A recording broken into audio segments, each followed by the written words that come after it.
ಶಕ್ತಿನಗರಲ್ಲಿ ಕೃಷ್ಣ ಭಜನ ಮಂದಿರದಲ್ಲಿ ಒಂದು ಬ್ರಹ್ಮ ಕಲಶೋತ್ಸವ ನಡೀತಾ ಇತ್ತು. ಆ ಸಮಯದಲ್ಲಿ ಬಹಳಷ್ಟು ಜನ ಶ್ರದ್ಧಾಳುಗಳು ಅಲ್ಲಿ ಹಾಜರಿದ್ದರು. ಅದೇ ಸಮಯಕ್ಕೆ MLC ಶ್ರೀ ಐವನ್ ಡಿಸೋಜಾ ಅವರು ಅಲ್ಲಿ ಬರೋದಿದ್ದರು.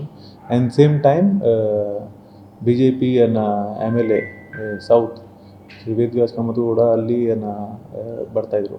ಆ ಸಮಯದಲ್ಲಿ as per the complainant BJP MLA ಅವರು ಒಂದು ಸ್ಟೇಟ್ಮೆಂಟ್ ಕೊಟ್ಟರು. ಆ ಸ್ಟೇಟ್ಮೆಂಟಿಂದ ಕಾಂಗ್ರೆಸ್ ಕಾರ್ಯಕರ್ತಗಳಿಗೆ ತುಂಬ ಹರ್ಟ್ ಆಯಿತು. ಆ ಸಮಯದಲ್ಲಿ ಕಾಂಗ್ರೆಸ್ ಮತ್ತು BJP ಕಾರ್ಯಕರ್ತರ ಮಧ್ಯದಲ್ಲಿ ಸ್ವಲ್ಪ ಘರ್ಷಣೆ ಆಯಿತು ಮತ್ತು ಮಾತದು ಚುಕ್ಕುಮುಕ್ಕು ಮತ್ತು ಆ್ಯಸ್ ಪರ್ ಕಂಪ್ಲೇಂಟ್ ಅವ್ರ ಮೇಲೆ ಒಂದು 6-7 ಜನ ಸೇರಿ ಒಂದು ಅಸಾಲ್ಟ್ ಮಾಡಿದ್ದಾರೆ.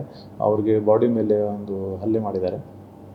ನಂತರ ಈ ಕಂಪ್ಲೇನೆಂಟ್ ಯಶವಂತ್ ಇವರು ವೆನ್ಲಾಕ್ ಹಾಸ್ಪಿಟಲ್ಗೆ ಅಡ್ಮಿಟ್ ಆದ ನಂತರ ನಮಗೆ ರಾತ್ರಿ ಹಾಸ್ಪಿಟಲ್ ಇಂಟಿಮೇಷನ್ ಬಂತು. ನಾವು ಅವ್ರದ್ದು ಸ್ಟೇಟ್ಮೆಂಟ್ ಮಾಡಿದ್ವಿ. ಸ್ಟೇಟ್ಮೆಂಟ್ ಆಧಾರ ಮೇಲೆ ಪ್ರಕಾರ MLA ವೇದವ್ಯಾಸ ಕಾಮತ್ ಪ್ರಚೋದನೆಯಿಂದ BJP ಕಾರ್ಯಕರ್ತರ ಮೇಲೆ ಸುಮಾರು 6-7 ಜನ ಹಲ್ಲೆ ಮಾಡಿದ್ದಾರೆ. ನಾವು ಈ ಸಂದರ್ಭದಲ್ಲಿ ಒಂದು ಸೌತ್ ಸ್ಟೇಷನ್ ಕನಕನಹಳ್ಳಿ ಸ್ಟೇಷನಲ್ಲಿ ಒಂದು ಕೇಸ್ ದಾಖಲು ಮಾಡಿದ್ದೀವಿ. ನಂತರ ಒಬ್ಬ ಮಣಿ ಅಂತ ಮನುಷ್ಯ ಅಲ್ಲಿ ನಮ್ಮ ಹತ್ರ ಹಾಜರಾಗಿ ನಮಗೆ ಒಂದು ಕಂಪ್ಲೇಂಟ್ ಕೊಟ್ಟಿದ್ದಾರೆ.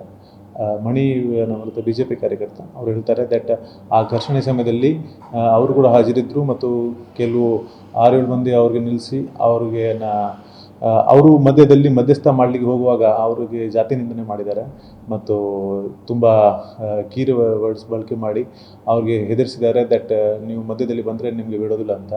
ಸೊ ಆವಾಗ ಅವ್ರ ಕಂಪ್ಲೇಂಟ್ ಆಧಾರ ಮೇಲೆ ನಾವು ಕೆಲವು 11 ಮಂದಿ ಮೇಲೆ SC/ST ಅಟ್ರೋಸಿಟಿ ಕಾಯ್ದೆ ಪ್ರಕಾರ ಒಂದು ಕೇಸ್ ದಾಖಲು ಮಾಡಿದ್ದೀವಿ. ಧನ್ಯವಾದಗಳು.